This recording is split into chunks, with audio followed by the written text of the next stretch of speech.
If your first move this update was making soup, yeah, this video is for you. Crispy the Pig is here, and trading is unlocked, and there's literally way more going on than people realize. Most people are already making massive mistakes that'll cost them billions of shekels, but if you stick around, I'll show you exactly how to avoid them. I'll also be covering every single thing from this cooking update. Before we dive deep, our last giveaway winners are gonna be pinned in the comments. Congratulations to those who won. 3 corrupted kitsunes and a regular kitsune found their new homes. And since we're climbing fast towards 100k subscribers, and you guys have absolutely been crushing it in the comments, we're gonna do it again. This time, I'm giving away a French fry ferret and a butterfly to 2 of my lucky viewers. To enter, all you literally have to do is hit the like button, make sure you're subscribed, and comment down below your Roblox username and your favorite part of this new update. I'll be announcing the winner in my next video. And as always, I read all of your comments. Alright, here's what most people get completely wrong. They see cooking update, skim the patch notes, and think it's just a fun mini game. Wrong. The cooking and trading update that dropped today is actually reshaping the entire meta. While everyone's randomly tossing carrots into a pot and wondering why they're only getting 500 shekels, the smart people are already building strategies around the reward tiers, the craving system, and the new pet abilities that literally break the game. Let me break down what actually matters and what you should be focusing on to maximize everything. Every single hour, on the hour, Mr. Crispy, the pig NPC, literally here in the middle of your map, is going to have this cooking pot. Most people think you just throw random crops in and hope for the best, and that's completely wrong. The system actually tracks the type of crop type combinations that you put in, meaning specific ingredients equal specific dishes. It also depends on the crop size. If you put bigger ingredients in, that means you get larger dishes, meaning better rewards. It also has visual hints like the pot water changing color based on your recipe. For example, if I toss in a single carrot,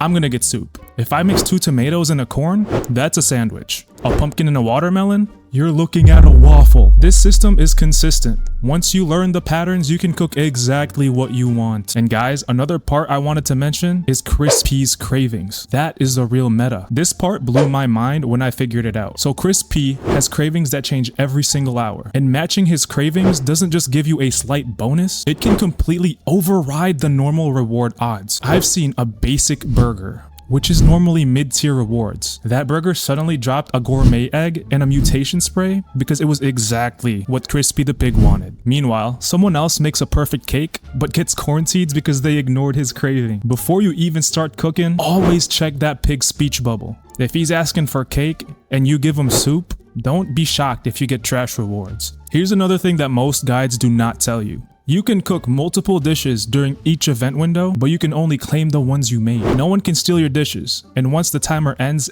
everything resets until the next hour. This means if you're prepared with the right ingredients, you can potentially cook up 3 to 4 dishes per event. But I'll tell you this, you gotta plan ahead because some recipes take up to 20 minutes or even 30 minutes to cook. So now let me just walk you through how cooking actually works. Stop wasting your best crops. Step 1. The first step being ready for the event before it even starts. Make sure you stock your inventory with various crop types and check what Crispy the Pig was craving the last hour. I believe that these patterns exist. Next step, the event starts. So now, once the event starts, Crispy's gonna be in the middle of the map right here with his cooking pot. His speech bubble, like you see right here, will show you what he's craving. And at the moment, he's craving some sushi. Then you're gonna go up to this pot and try to make whatever Crispy the Pig wants. Different recipes require different types of crops, and we'll be going over that later on in this video. Another thing I also wanted to mention is that the pot's watercolor changes every time you put a plant in. That determines what type of recipe you're on the road to cooking up. Then once the timer hits 0, you're just gonna claim whatever you cooked and give it to Crispy the Pig for the rewards. Now I'm just gonna go over every single cooking recipe that exists. You can also find this info on the Grow a Garden wiki. If you wanna make a salad, there's different combinations. You could do 2 tomatoes. If you want a mythical, you could do a tomato and a giant pine cone. And if you want a divine version of a salad, you could do 3 sugar apples, a pepper, and a pineapple. The water will turn red if you're on the right path to making the salad. If you want to make a sandwich, there's only one way. The water will turn orange. The only thing you're gonna need is 2 tomatoes and 1 corn. If you're gonna want to make a pie, that's gonna take a lot more ingredients. And I'll just leave a photo of the ingredients you guys need on the screen. There's so many recipes for everything that I'll just leave every single recipe on the screen for you guys to read. So you can just pause it and continue this video once you got the specific recipe that you need. Now let's go over the tiers of the different meals. There's quick meals, mid-tier meals, and you got the high-tier meals. The quick meals usually take 5 to 6 minutes to cook. So it's gonna be the soups, the salads, the ice creams. The time to use these quick meals is if you're just trying to clear your inventory, you're just warming up, or when you're short on time. Do not expect any miracles from these short meals. Now where it gets better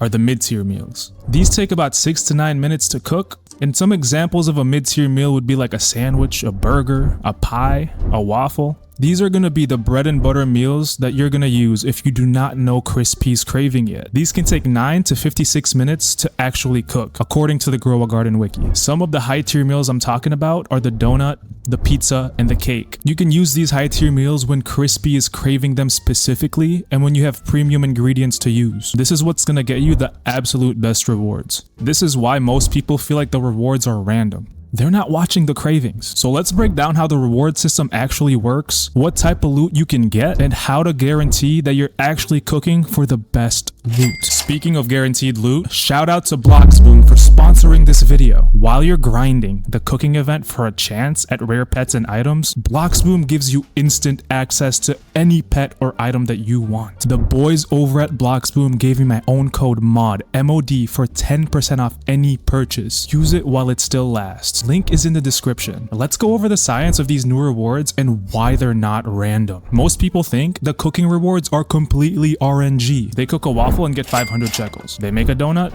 and they get corn seeds. They throw in a pizza and they get a fence. It feels random, but there's actually a science to it. Every dish lands in a specific reward tier, and that tier determines your loot. So let's go over these reward tiers. Let's start with the lowest of the low. When you give Crispy the Pig simple meals, things like soup, salads, and other basic dishes, you're basically only giving yourself a chance for the basic filler pool. What I'm talking about is a 75% chance at 500 shekels, the 30% chance for corn seeds, another 30% chance for the reclaimer tool, a 25% chance for watering cans or a fence, a 10% chance for a random toy, and a 5% chance for a basic cosmetic. This loot pool is designed to keep you cooking, but not to reward you heavily. Like guys, it's totally fine if you're just doing it to clear your crops, but do not expect game-changing loot. Now, if you want to talk about the mid-tier pool, this is where things get interesting. The mid-tier pool I'm talking about is when you give Crispy the Pig sandwiches, pies, burgers, and waffles, those type of things. If you're asking me, what are the odds of the mid-tier reward pool? Let me tell you, you have a 30% chance of getting a food crate, a 20% chance of getting the gourmet seed pack, 15% chance to get the artichoke seed and the advanced sprinkler, a 10% chance to get a burnt or honey glazed mutation spray, an 8% chance to get a pancake stack cosmetic or a double seed pack, and a 4% chance to get the gourmet egg. But who wants the mid stuff, right? So let me talk to you about the top tier reward pool. This is the insane jackpot pool that most people never see. It rewards you with a 10% chance at the gourmet egg. It gives you a 4% chance for the taco fern seed, the double food crate, and the fried mutation spray. And it's literally the only thing that you can get the fried pet mutation shard. This reward pool only opens if you feed Crispy the Pig what he's craving, and you had to make sure that meal was high quality. But here's some secret sauce. Crispy the Pig's craving acts like a multiplier. If you give him a mid-tier meal, but it matches his craving, it can suddenly access the top tier reward pool. It also works for the low tier. If you give him a low tier item and he's craving it, it jumps to the mid-tier reward pool. This is exactly why you see random people getting gourmet eggs on simple dishes. It wasn't random, it just matched his craving. Alright, now let's talk about these gourmet seeds. If you haven't opened a gourmet seed pack yet, you're missing out on some of the most valuable crops in the game. Here's exactly what you can pull and their profit potential. You have a 40% chance of pulling an onion. Now the onion is only a one-time harvest and it's only 27,000 shekels per plant. For the jalapeno, you have a 25% chance of getting it and it's multi-harvest. It averages about 35,000 shekels for every cycle you harvest. Then you got the crown melon, 20% chance, 47,000 shekels per cycle. But now let's get into the rare pulls. I'm talking about the sugar glaze and tall asparagus. The sugar glaze has a 10% chance of pulling. As for the tall asparagus, it's only a 4.5% chance. The sugar glaze gives you 56,000 shekels per harvest, while the tall asparagus gives you about 75,000 shekels per harvest. And finally, let's talk about the ultra rare jackpot seeds that you can get. I'm talking about the grand tomato, the artichoke, and the taco fern. The grand tomato has a 0.5% chance of you getting it. It is the holy grail of gourmet seeds, and it can almost hit 90,000 shekels worth of value when you sell it. If you pull this, protect it with your life and use it strategically. As for the other two seeds, the taco fern and artichoke, the taco fern is a 3% drop rate and you can only get it from Crispy the Pig directly. I think it's actually my favorite because it looks pretty insane. And then you get the artichoke. That one shows up in the mid to high tier meal rewards, and it's a one-time harvest worth around 30,000 shekels. Now let's get into the real game changers. The trading system and the new pets. The gourmet egg is honestly one of the best additions to this update. However, the hatch time of this thing is 10 hours and 10 minutes. But here's what you can actually get inside of it. The most common thing is going to be the bagel bunny. That has a 50% drop rate. Its ability is pretty trash. Every 45 to 50 seconds, it munches a carrot, and all it literally does is it makes that carrot worth 5 times more. I don't know about you, but if you're just farming carrots, you're playing the wrong game. But another pet they added is the pancake mole. You have a 38% chance of getting it. Around every 78 seconds, it goes underground and it digs up random loot, like shekels or sometimes even gear. I feel like it's like that one football pet that we got from that one event.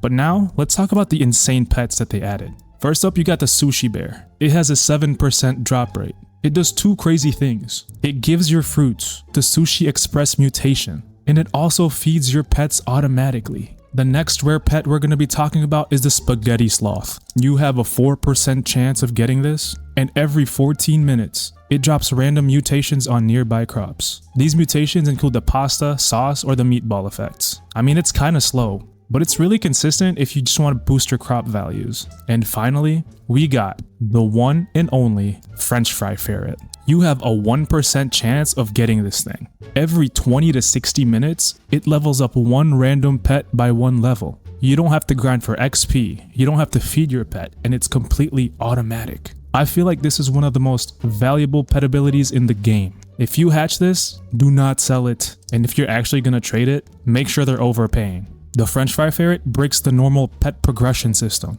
Usually, leveling pets up is so slow, and it gets even slower the higher the level is. The French fry ferret literally hands you free levels forever. There's also a pet called the mochi mouse. You have a 4% chance to get it from Crispy the Pig. You do not get this from the gourmet egg though. All it does is it boosts XP gain for all food type pets in your garden. Now let's talk about the gear. And we're gonna start by talking about the most OP item in the game. You guys know what I'm talking about. It's a new Grandmaster Sprinkler. This is not just another sprinkler, this thing is literally broken. It speeds up the growth rate of your plant. It increases crop size and raises mutation chance more than the Master Sprinkler does. And it also boosts your pet bonuses. You can get it from the Gourmet Seed Pack or as a rare drop from high tier cooking rewards. If you're lucky enough, you can get the Grandmaster Sprinkler from the gear shop. Guys, finally, I'm going to be talking about trading and the food crate. The food crate is purely cosmetic, but as you all know, trading was introduced to the game and you can trade your cosmetics. The food crate gives you a 25% chance for a blue or pink cake, a 20% chance for a coffee machine, a 15% chance for a banana hammock, a 6% chance for a cheese mat or hot dog cart, or a 3% chance at a golden hot dog statue. But the one thing that actually works, I'm talking about the pancake stack. It's literally a pancake hat. The ability that it has, it pulls your pets towards you for a few seconds when you're wearing it. You have a 5% chance of getting the pancake stack. And finally, one of the most important things they added in this update, the trading ticket. This is your key to getting rich in this game. It costs 100,000 shekels in the gear shop or 19 Robux. Each time you trade, you burn one of these. So make sure whenever it's in stock, you just buy it ASAP. If you guys want strategies, here it is. If you're a beginner just starting out, all you gotta do is just focus on learning the cooking system and to build basic resources. You can start with just the mid-tier meals I mentioned earlier, and just make sure you always check for Crispy's cravings before you cook. Do not waste your premium crops just to learn, only use your common ones for now. But I gave you guys the recipes earlier, so you should already know. But if you already got some experience in this game, I'll tell you this. You want to bulk cook during events, meaning you prepare your ingredients ahead of time. And make sure you also stack up on these trading tickets. You're a pro, right? So start trading. You can also start targeting specific pets that you want, like the pancake mole or sushi bear. If you're an experienced player, I think your main goal should just be making money and getting these key pets and items. And guys, this event only lasts till August 9th. So make sure you hop on to get these limited time items and pets. Now I'm just gonna go over the things we talked about in this video so you guys do not forget. The first thing I mentioned was the hidden mechanics that people literally miss. I'm talking about the color of the pot to see what type of recipe you're making. I also mentioned the bigger ingredients that you use, the higher quality that your dish is. And I feel like the most key thing I mentioned in this video is Crispy the Pig's craving patterns. Make sure you track them and make sure you're cooking recipes that Crispy the Pig actually wants. And if you guys have a chance now to stack up on these, it'll be broken for trading value later in the future. Those things I'm talking about is gonna be the Grandmaster Sprinkler and the French fry ferret. Those are actually two things. What am I talking about? But anyways, this update is literally one of the biggest updates we got because we finally got trading and grow a garden. The cooking part is just an added bonus. But if you actually deeply understand the cooking event and how to use it to your advantage, it'll make you richer than you already are. If this guide helped you in any way at all, or if you found any value out of this video, please smash that like button and make sure to subscribe. We're so close to 100,000 subscribers and your guys' support has been absolutely incredible. And like I said, if you want to enter the giveaway, leave a comment down below with your username and your favorite feature in this cooking update. I read every comment and I love seeing your guys' progress. I'll see y'all in the next one. Peace.